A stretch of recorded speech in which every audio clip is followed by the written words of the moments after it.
Selamat datang dalam pembelajaran dasar-dasar bahasa Belanda hukum.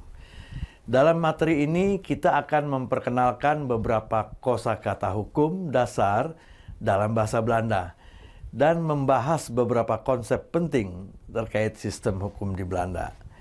Materi ini ditujukan untuk memahami istilah-istilah hukum dalam bahasa Belanda dan mendapatkan gambaran umum tentang sistem hukum di negara ini.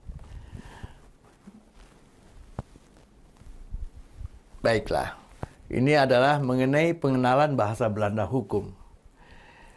Bahasa Belanda ini merupakan bahasa yang digunakan secara luas, ya, baik dalam berbagai aspek kehidupan, termasuk dalam sistem hukum.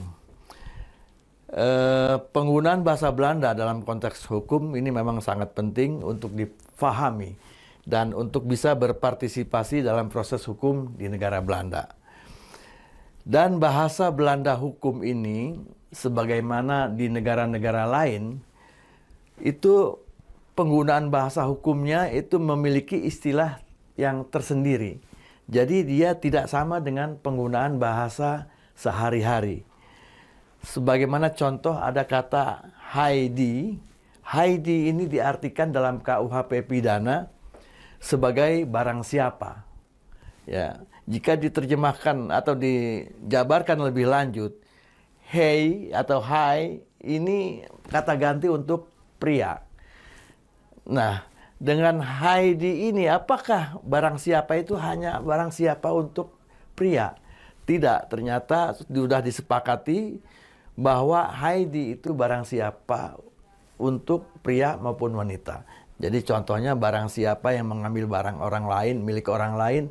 Nah, barang siapa ini bisa laki-laki maupun perempuan. Lalu ada kata strafbaarheid. Strafbaarheid itu bisa diartikan dengan tindak pidana. Saat ini umumnya menggunakan istilah tindak pidana. Meskipun ada sebagian sarjana mengartikan sebagai perbuatan pidana karena dianggap kata perbuatan itu lebih tepat, ya. Jadi strafbaar artinya dapat dihukum. Perbuatan atau fakta yang dapat dihukum. Jadi kalau diartikan dengan tindak pidana, kata tindak ini tidak mengacu kepada sesuatu apapun. Baik. Berikutnya mengenai ada beberapa kosakata hukum dasar dalam bahasa Belanda. Sebagai contoh adalah wet, ya, atau undang-undang. Wet. Wetboek van strafrecht. Wetboek van strafrecht. Kitab undang-undang hukum pidana, ya. Lalu yang kedua misalnya rechtbank. Rechtbank atau pengadilan.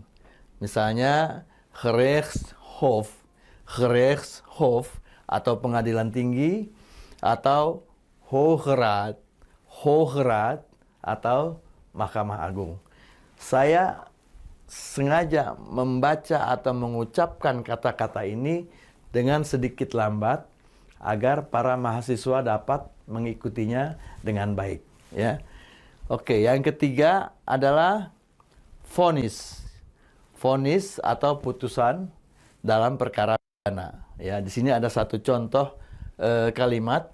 Het vonnis is uitgesproken door de rechter.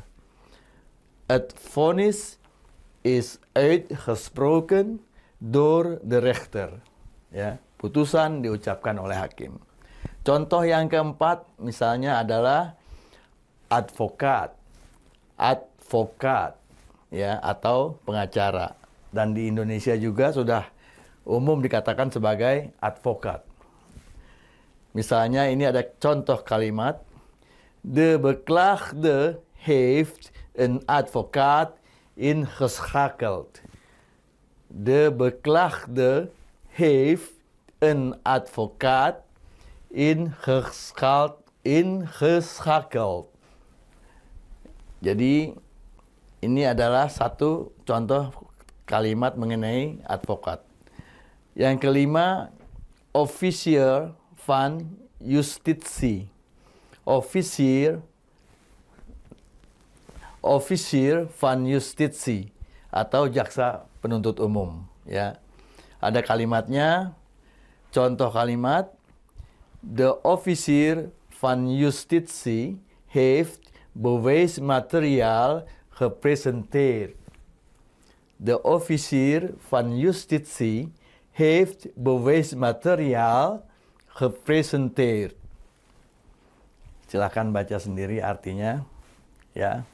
Yang keenam, getuige. Getuige atau saksi.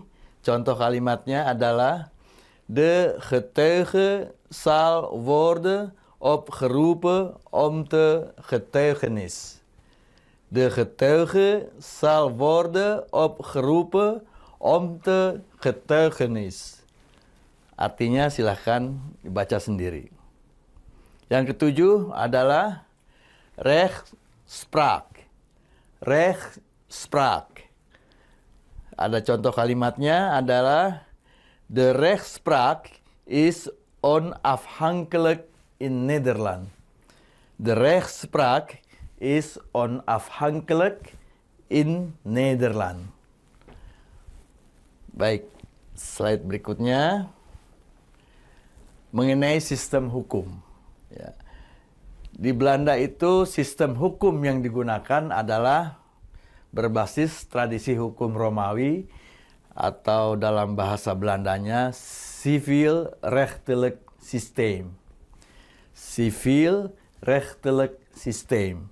Bahasa Inggrisnya civil law system. Ya. Jadi ini artinya bahwa hukum-hukum yang ada itu bersumber dari sumber tertulis, dari buku, dari kitab, ya, seperti undang-undang yang tertulis, peraturan-peraturan yang tertulis, maupun putusan-putusan pengadilan.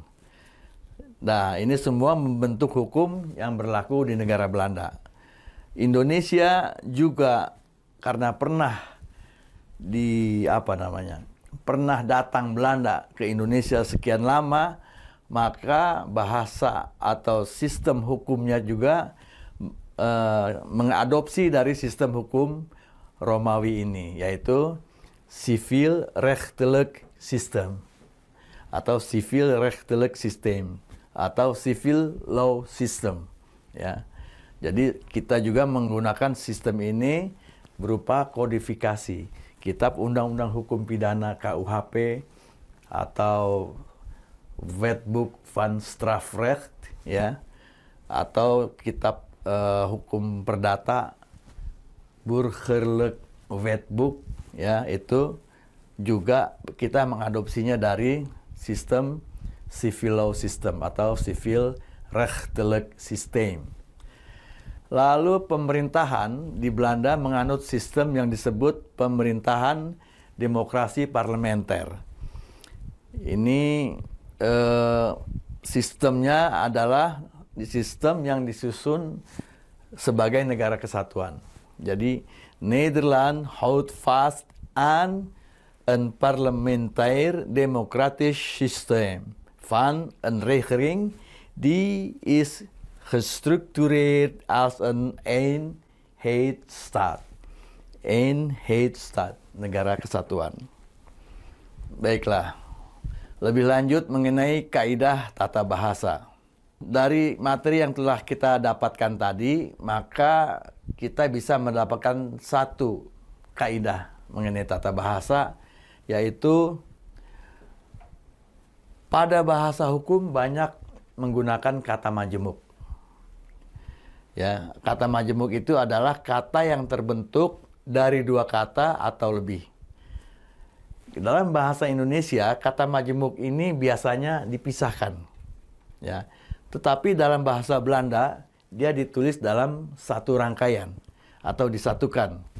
Seperti contoh ini adalah negara kesatuan, dipisah, tapi dalam bahasa Belanda dijadikan satu kata. Eenheidsstaat. Ya, Eenheidsstaat. Lalu kitab undang-undang. Ya, dalam bahasa Indonesia dipisah, dalam bahasa Belanda disatukan menjadi wetboek. Wetboek. Hukum pidana menjadi strafrecht. Strafrecht. Ya, katanya disatukan. Lalu peristiwa pidana atau tindak pidana atau peristiwa atau perbuatan yang diancam dengan pidana. Maka ini disebutnya menjadi strafbar feit. Ya. Arti strafbar ini artinya dapat dihukum. Oke, itulah tadi awal pertemuan kita mengenai bahasa Belanda hukum. Sampai jumpa di pertemuan yang berikutnya. Terima kasih, selamat belajar. Heel bedankt.